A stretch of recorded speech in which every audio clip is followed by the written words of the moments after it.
From CBS News Bay Area, this is the Afternoon Edition. And thank you for joining us on this Afternoon Edition. I'm Ryan Yamamoto. Our top story is the violence between Israel and Hamas. Here's the very latest from the region. More than 1,400 Israeli and Palestinians have been killed, including 9 Americans.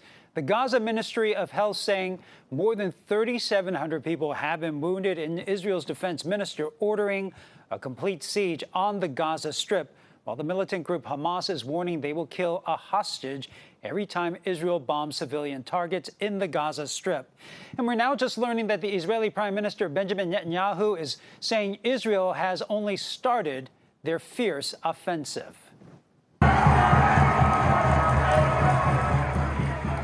And tensions were high in San Francisco yesterday, police standing between 2 groups representing those opposing views. And thankfully, there were no reports of violence.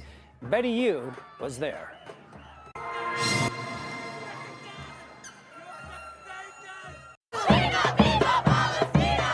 Shame! Shame!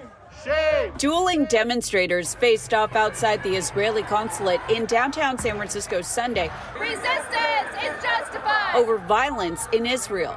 The pro-Palestinian rally called All Out for Palestine comes one day after Hamas launched a surprise attack that killed hundreds. I am Jewish, and I am ashamed of what Israel is doing to the people of Palestine.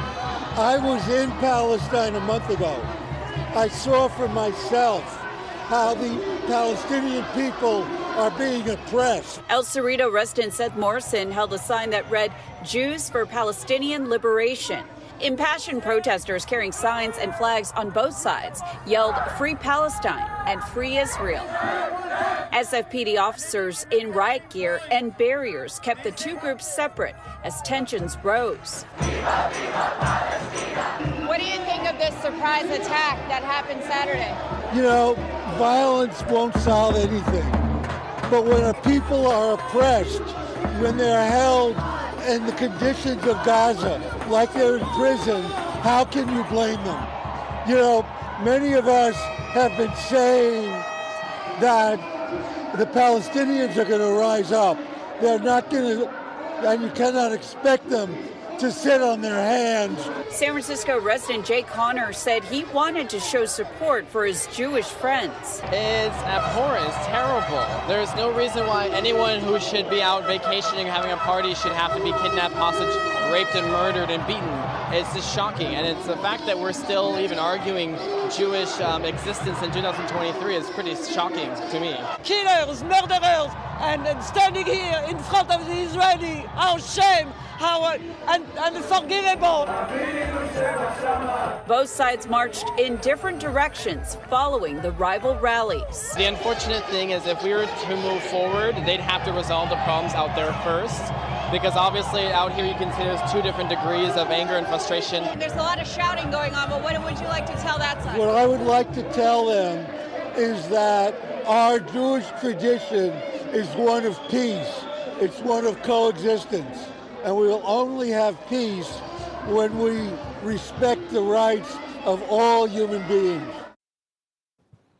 And San Francisco City Hall was lit with blue lights in solidarity with Israel overnight, while on the sidewalk, a small group lit candles in the shape of the star of David for an impromptu vigil for the people of Israel. I have friends and family that are on the front lines, family members that are hunkering down right now in bunkers, trying to stay safe. And I have friends that are being called to action into Gaza, and we are just here doing a very small part in solidarity. And the Jewish Community Relations Council of the Bay Area held a series of events last night. Hundreds turned out to this one in San Rafael. They say the events were to show solidarity and pray for peace. And the group is planning at least 3 events tonight, 1 at San Francisco City Hall, 2 in the East Bay, 1 in Walnut Creek, and 1 in Lafayette. Skylar Henry has the very latest from Washington, D.C. Smoke rose above the Gaza City skyline Monday after repeated Israeli airstrikes, hitting more than 800 targets in Gaza so far. The numbers of dead and wounded continuing to climb. The vengeance follows Saturday's unprecedented surprise attack on Israel from the Hamas terror organization. Hamas broke through the barrier Israel uses to contain Palestinians inside Gaza and unleashed fury by land, sea, and air before gunmen went on a rampage, slaughtering hundreds of civilians and kidnapping more than 100 people. It seems like Israel had no clue. Former Israeli intelligence officer Gonen Ben-Itzhak tells CBS News Israel was caught off guard, and he expects Hamas will use hostages as leverage to negotiate. Hostages like Noah Argamani, hauled away screaming on the back of a motorbike. Her distraught father says he wants the government to get her back only by peaceful measures. Here on Capitol Hill, House lawmakers are in a holding pattern with that speaker vacancy. Any additional aid to Israel would require congressional approval, which could be complicated without a speaker. The United States stands with the state of Israel. The USS Gerald Ford carrier strike group is on the way to the region, and the Pentagon is working to move weapons to Tel Aviv as questions swirl about Iran's direct or indirect involvement. The Israeli Defense Forces are saying the same thing. Broad complicity for Iran, no sign of any immediate direction, although this is obviously something that we're going to continue to watch very closely. The U.S. is also working to confirm if any Americans are among those being held captive. And a growing number of U.S. airlines are suspending flights to Israel. The State Department has come out to issue several travel advisories to anyone that may potentially be traveling to that region based off of security concerns and safety risks as well. We're here at the White House. I'm Skyler Henry. Ryan, back to you. All right, thanks, Skyler Henry, reporting live from our nation's capital. And then make sure you head to our website to stay up to date with the very latest on this conflict. That's at KPIX.com and streaming on CBS News Bay Area. Let's give you a live look at Alcatraz, where earlier today there was a sunrise ceremony for Indigenous Peoples Day. There are more events throughout the day, including a celebration at Yerba Buena Gardens that started at noon. Governor Newsom signing dozens of bills over the weekend. The governor also vetoing 2 high-profile bills that would have eased drug restrictions. One of them would have allowed marijuana dispensaries to serve food, creating so-called cannabis cafes.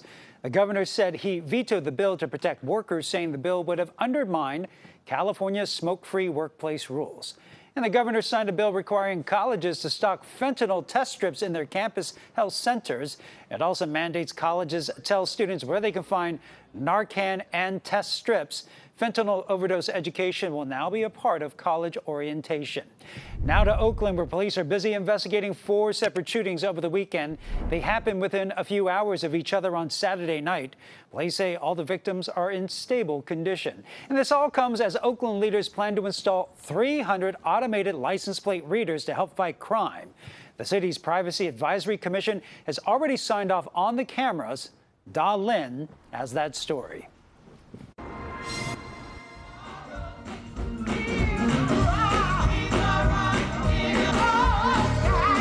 The mood inside Axville Gospel Church is always upbeat and spirited, but some parishioners' view of Oakland isn't so vibrant. Sometimes I'm scared. It depends on the part of the day. Getting better or getting worse? Worse.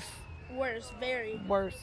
More worse. And I was born and raised in Oakland. 11-year-old Norris Terrell loves going to church. Part of it is because he gets to leave the house.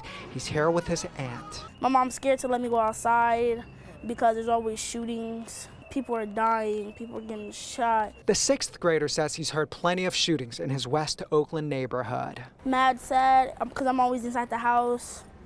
I don't really like it. I like being outside, playing basketball, football, riding my bike. Mayor Shantel and city leaders believe installing 300 automated license plate readers will provide more leads and video evidence for investigators. They believe the cameras will enhance community safety. I'm on the fence about it, so I like it.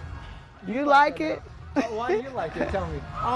Because sometimes it'll help. So, like, say somebody's family member died and the criminal's wearing a mask. If they have a license plate, it'll be easy to find them. Oakland police report over 11,000 stolen cars in the first 9 months. Some are being used to commit other crimes. Some wonder if that will limit the license plate readers' effectiveness.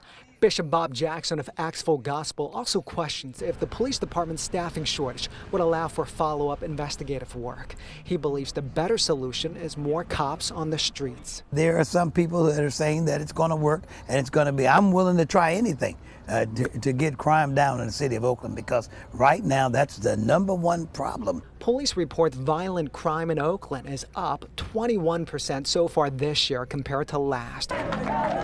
Norris says he supports anything that can lower crime so he can play outside. If a bad guy tries to kidnap me, do something to me, it'll see all on footage. And license plate readers are not new to Oakland. About 30 police cars are equipped with them, but the police department says it stopped using them earlier this year due to policy-related issues.